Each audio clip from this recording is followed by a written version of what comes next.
Bonjour à tous et bienvenue sur la régression polynomiale et la régression multiple. Dans les vidéos précédentes, nous avons vu la régression linéaire simple. Cependant, pouvons-nous utiliser la régression linéaire simple avec toutes les relations?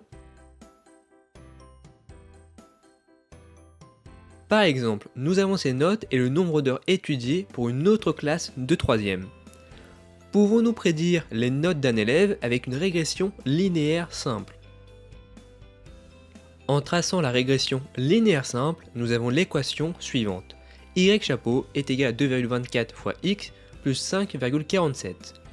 C'est-à-dire que 2,24 et 5,47 sont les valeurs des coefficients qui minimisent la fonction coût. C'est avec ces valeurs que nous avons les erreurs les plus petites. Alors, qu'observons-nous sur le nuage de points? Nous observons que cette droite n'est pas très bien ajustée. Elle est en dessous des données réelles, ce qui en soi est normal, car l'hypothèse de la régression linéaire simple, comme son nom l'indique, part du principe que la relation entre les deux variables est linéaire, c'est-à-dire en forme de droite.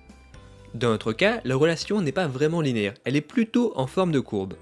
Dans ce cas, nous parlons de relation non linéaire. Donc utiliser la régression linéaire simple n'est pas correct. L'idée pour prédire les notes serait de créer une courbe comme celle-ci. Mais comment pourrons-nous tracer une courbe de manière mathématique?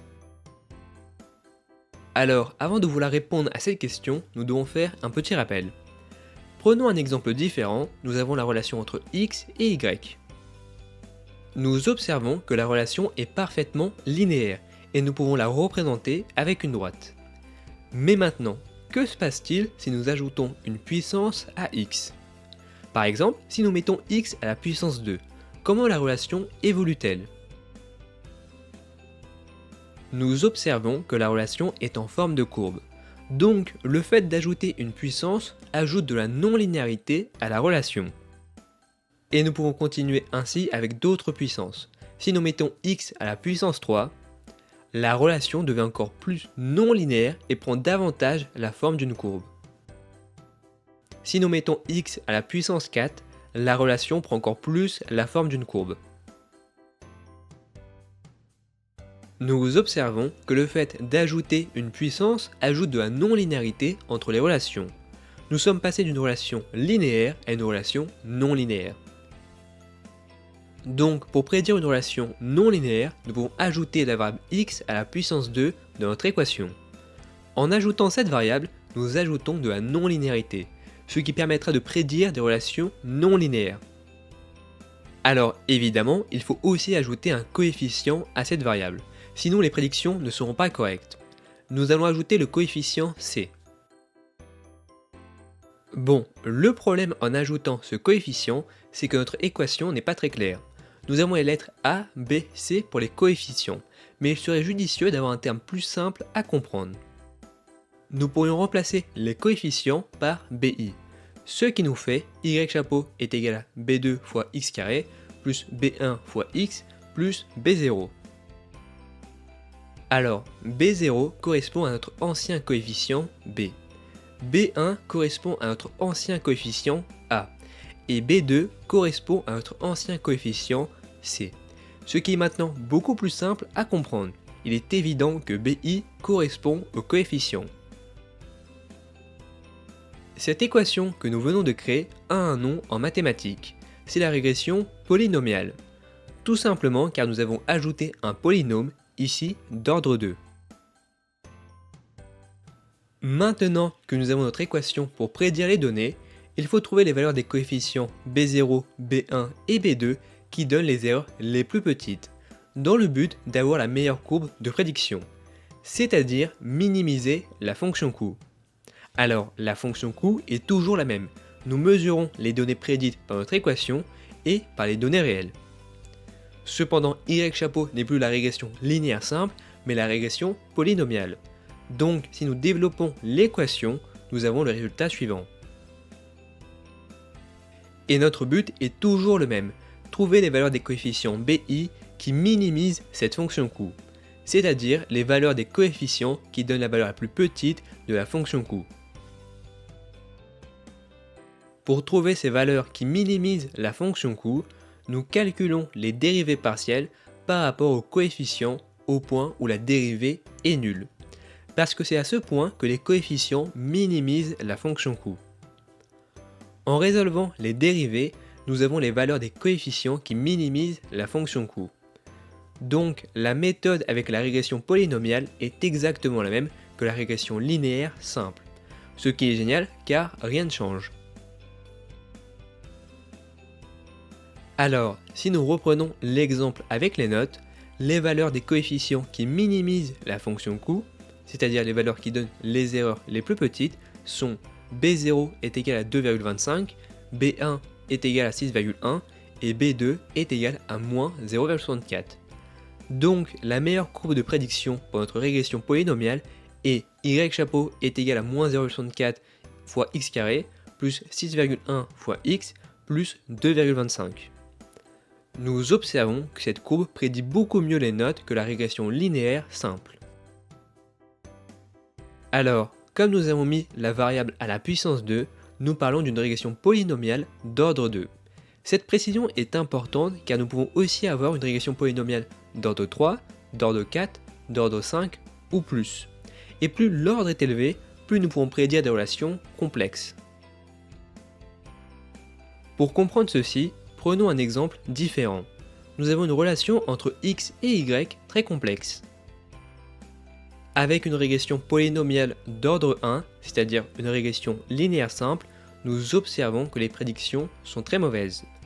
Avec un polynôme d'ordre 2, la courbe est un peu mieux, mais elle reste encore toujours très mauvaise.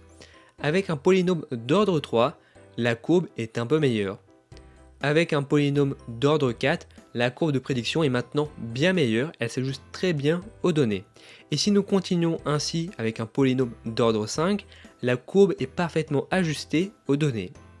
Donc plus l'ordre est élevé, plus la courbe s'ajuste aux données, et même pour des relations très complexes.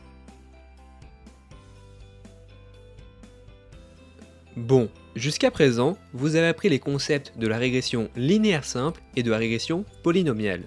Mais nous n'avons pas encore défini ce qu'est une régression. Alors, qu'est-ce qu'une régression ? Une régression est la prédiction d'une valeur quantitative, comme le prix de vente d'une maison, le nombre de ventes de glace ou encore les notes à un examen. Et comme vous avez pu le voir, il existe deux types de régression.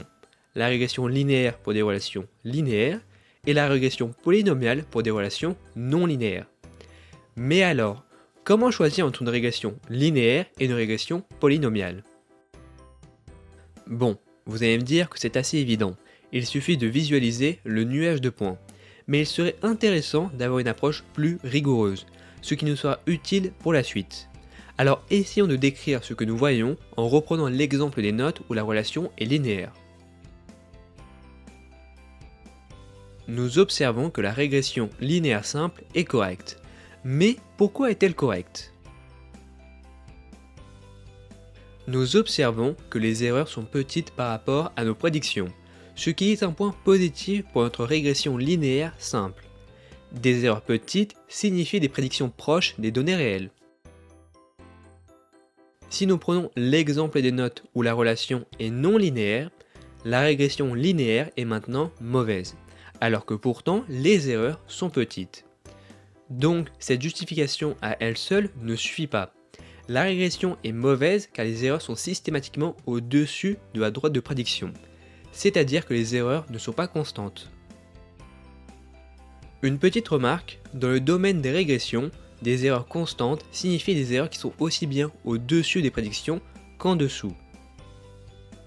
Donc il faut prendre en compte cette deuxième justification, des erreurs constantes.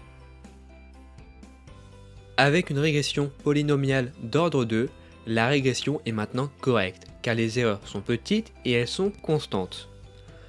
Donc nous avons notre méthode pour définir une bonne régression. C'est quand les erreurs sont petites par rapport à nos prédictions et qu'elles sont aussi constantes, c'est-à-dire qu'elles sont aussi bien en dessous des prédictions qu'au-dessus. Si nous reprenons le premier exemple, la régression linéaire simple est correcte car les erreurs sont petites, mais aussi parce qu'elles sont constantes. elles sont aussi bien au-dessus de la droite qu'en dessous. Alors, à quoi va nous servir cette méthode? Cette méthode nous sera très utile pour la suite quand nous ne pourrons pas visualiser les variables avec un nuage de points. Dans ce cas, nous pourrons toujours visualiser les erreurs pour savoir si la régression est correcte ou non. Bon, je sais que cela peut paraître encore un peu flou, donc gardons le même exemple avec les notes. Sauf qu'ici, nous n'allons pas visualiser les variables. Nous allons seulement nous intéresser aux erreurs ainsi qu'à leur visualisation. Pour cela, il faut d'abord les calculer. Nous comparons les prédictions avec les données réelles, ce qui nous donne les erreurs. Alors, ces erreurs sont aussi appelées les résidus. Maintenant que nous avons calculé les erreurs, nous pourrons les visualiser avec un nuage de points. L'axe vertical représente les erreurs et l'axe horizontal représente les données réelles. La droite horizontale en rouge représente une erreur de 0. Ce graphique permet de visualiser la répartition des erreurs par rapport aux données réelles. Alors, comment interpréter ce graphique? Le premier point correspond à l'élève qui a eu 3 sur 20, et notre modèle fait une erreur de 3,5.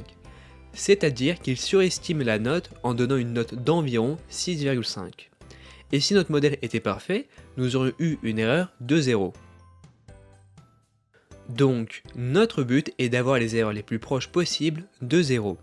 Car si elles sont proches de 0, cela signifie que les prédictions sont correctes. Mais nous voulons aussi que les erreurs soient aussi bien au-dessus de nos prédictions qu'en dessous. Nous voulons que les erreurs soient constantes, qu'il y ait un caractère aléatoire dans la distribution des erreurs. Alors, comme nous observons que les erreurs sont proches de 0, c'est-à-dire qu'elles sont faibles, et que les erreurs sont constantes, nous pouvons conclure que la régression linéaire simple est correcte. En revanche, si nous prenons l'autre exemple des notes où la relation est non linéaire, en visualisant les erreurs pour la régression linéaire simple, nous observons que les erreurs sont proches de 0, c'est-à-dire qu'elles sont petites, mais elles ne sont pas constantes. Les erreurs sont systématiquement en dessous des données réelles, elles ne sont pas aléatoires. Donc la régression linéaire simple n'est pas la bonne solution. En visualisant les erreurs pour la régression polynomiale d'ordre 2, nous observons que les erreurs sont très proches de 0 et qu'elles sont constantes. Elles sont aussi bien au-dessus des données réelles qu'en dessous. Donc la régression polynomiale d'ordre 2 est la bonne solution pour cet exemple. Et nous le savons sans visualiser la relation. Bon, pour l'instant, vous ne voyez pas très bien l'intérêt d'utiliser cette méthode, car nous pouvons directement apercevoir la relation entre les variables. Mais vous allez voir que nous ne pourrons pas toujours visualiser le modèle, surtout quand nous voulons résoudre des problèmes plus complexes. Dans ce cas, il faudra utiliser la régression linéaire multiple ou la régression polynomiale multiple. Et ça tombe bien, car c'est le sujet de notre prochaine section. La régression linéaire simple permet de prédire la variable dépendante à partir d'une variable indépendante. Et nous pouvons visualiser cette relation avec un nuage de points. Par exemple, pour prédire les notes à un examen en fonction du nombre d'heures étudiées. Pour prédire le nombre de ventes de glace en fonction de la température. Ou encore pour prédire le poids d'une personne en fonction de sa taille. Mais il existe des problèmes un peu plus complexes qui nécessitent plus de variables indépendantes pour prédire la variable dépendante. Alors, imaginons que nous travaillons dans une agence immobilière et que nous souhaitons prédire le prix de vente d'une maison. Avec une régression linéaire simple, nous pouvons prédire le prix de vente d'une maison en fonction de la superficie, c'est-à-dire le nombre de mètres carrés. Nous observons que plus la superficie augmente, plus le prix de la maison augmente. Cependant, est-ce suffisant pour prédire correctement le prix d'une maison ?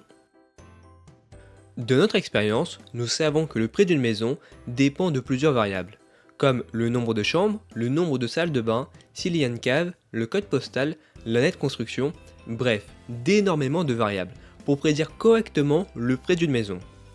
Par exemple, rien qu'en prenant le code postal, nous observons que le prix d'une maison varie énormément en fonction de la ville. Pour une même superficie, le prix n'a rien à voir entre une maison en campagne et à Paris. Donc il est important de prendre en compte ces variables pour prédire correctement le prix d'une maison. Mais maintenant, la question que l'on se pose est comment prédire le prix d'une maison? En utilisant seulement la superficie comme variable indépendante, nous pouvons utiliser la régression linéaire simple. Mais par exemple, si nous voulons prédire le prix d'une maison en fonction de la superficie, du nombre de chambres et du nombre de salles de bain, comment pourrions-nous prédire le prix d'une maison en prenant en compte ces trois variables? Nous pourrions ajouter les variables x2 et x3 dans notre régression linéaire simple. Au lieu d'avoir seulement la superficie dans notre équation, nous ajoutons aussi le nombre de chambres et le nombre de salles de bain, ce qui permet de prendre en compte ces variables indépendantes dans notre équation. Alors, évidemment, il ne faut pas oublier d'ajouter les coefficients BI pour ajuster correctement nos prédictions. Donc, en ajoutant ces variables avec les coefficients BI, nous passons d'une régression linéaire simple à une régression linéaire multiple. Avec une régression linéaire simple, nous avons seulement une seule variable indépendante, tandis qu'avec une régression linéaire multiple, nous en avons plusieurs, d'où le mot multiple. Maintenant que nous avons notre équation pour prédire le prix d'une maison, nous devons trouver les valeurs des coefficients BI qui donnent les meilleures prédictions.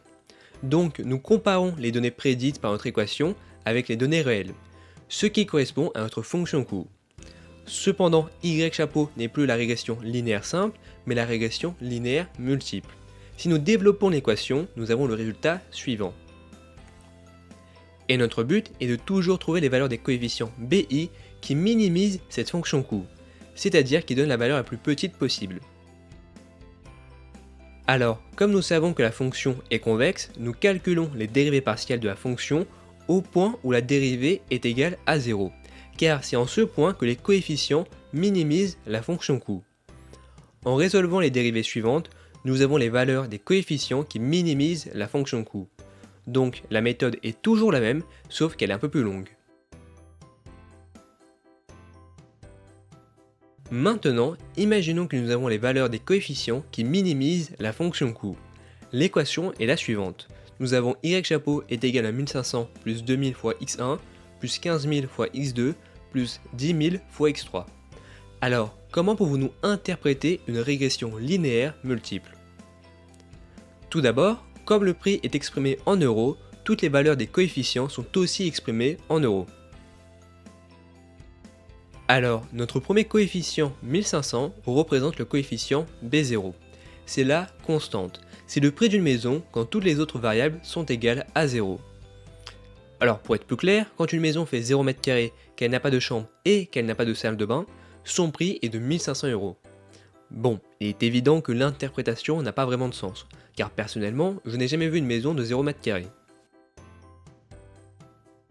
Pour la variable x1 qui représente la superficie, une augmentation d'une unité de la superficie augmente le prix de 2000 €, toutes choses égales par ailleurs. Alors là, vous devez vous dire, mais pourquoi j'ai ajouté toutes choses égales par ailleurs? Il est logique de penser que si la superficie d'une maison augmente, le nombre de chambres et le nombre de salles de bain va aussi augmenter.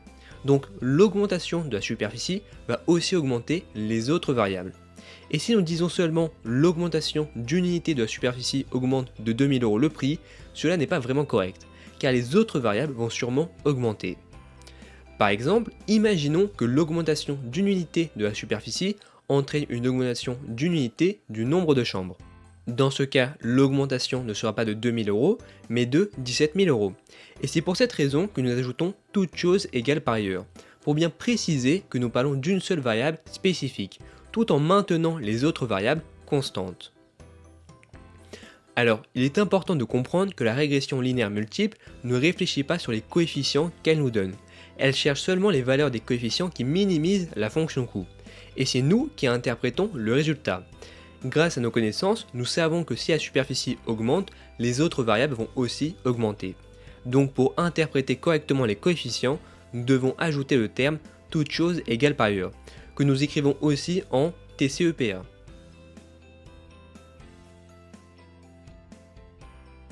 Pour la variable x2 qui représente le nombre de chambres, une augmentation d'une unité du nombre de chambres, en d'autres termes l'ajout d'une chambre supplémentaire, augmente le prix de 15 000 €, toutes choses égales par ailleurs. Et pour la variable x3 qui représente le nombre de salles de bain, Une augmentation d'une unité du nombre de salles de bain, en d'autres termes l'ajout d'une salle de bain supplémentaire, augmente le prix de 10 000 €, toutes choses égales par ailleurs. Maintenant que vous avez compris la régression linéaire multiple, poussons l'exemple un peu plus loin. Imaginons que nous souhaitons prédire le prix d'une maison avec 100 variables indépendantes. Quelle sera notre équation?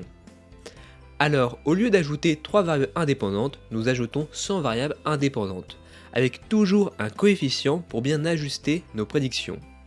Et en soi, nous pouvons généraliser la formule de la régression linéaire multiple à n variables indépendantes.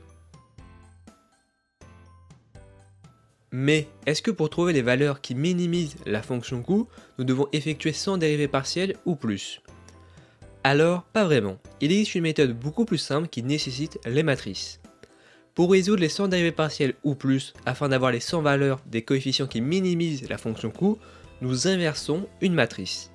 Alors, même si vous ne connaissez pas les matrices, ne vous inquiétez pas, nous en parlerons une prochaine fois. De plus, cela n'est pas très important de savoir inverser une matrice, car ce sont souvent les logiciels qui s'occupent de faire les calculs. Sachez que pour trouver les valeurs des coefficients en inversant une matrice n'est pas une méthode parfaite, car elle nécessite une immense puissance de calcul. Souvent, nous utilisons une autre méthode pour des problèmes plus complexes, qui est l'algorithme de la descente de gradient, et que vous verrez est beaucoup plus simple. La régression linéaire multiple part de l'hypothèse que la relation entre les variables indépendantes et dépendantes est linéaire. Cependant, comme nous avons plus de 2 variables, nous ne pouvons pas visualiser la relation. Donc pour savoir si la relation est correcte ou non, nous visualisons les erreurs. Si les erreurs sont petites et constantes, alors la régression est correcte. Mais si elle ne respecte pas l'une de ces conditions, nous utilisons la régression polynomiale multiple. La régression polynomiale multiple est comme la régression polynomiale simple, sauf que nous transformons la régression linéaire multiple en une régression polynomiale multiple. Alors, pour que ce soit plus clair, reprenons l'exemple du prix de vente d'une maison. Si nous voulons ajouter de la non-linéarité à notre équation, nous ajoutons les variables à la puissance 2, toujours en ajoutant les coefficients BI. Mais avec la régression polynomiale multiple d'ordre 2, nous ajoutons aussi l'interaction entre les variables, c'est-à-dire x1 fois x2, x1 fois x3 et x2 fois x3, toujours en ajoutant les coefficients BI.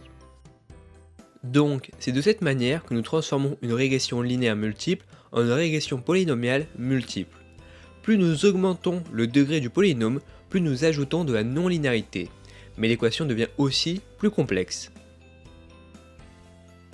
Alors, pour trouver les valeurs des coefficients, la méthode est toujours la même. Nous cherchons les valeurs des coefficients qui donnent les erreurs les plus faibles, c'est-à-dire que nous cherchons à minimiser la fonction coût. Et pour savoir si la régression est correcte ou non, nous visualisons les erreurs. Et nous verrons concrètement comment s'y prendre avec un projet de prédiction des prix sur Python dans la prochaine vidéo.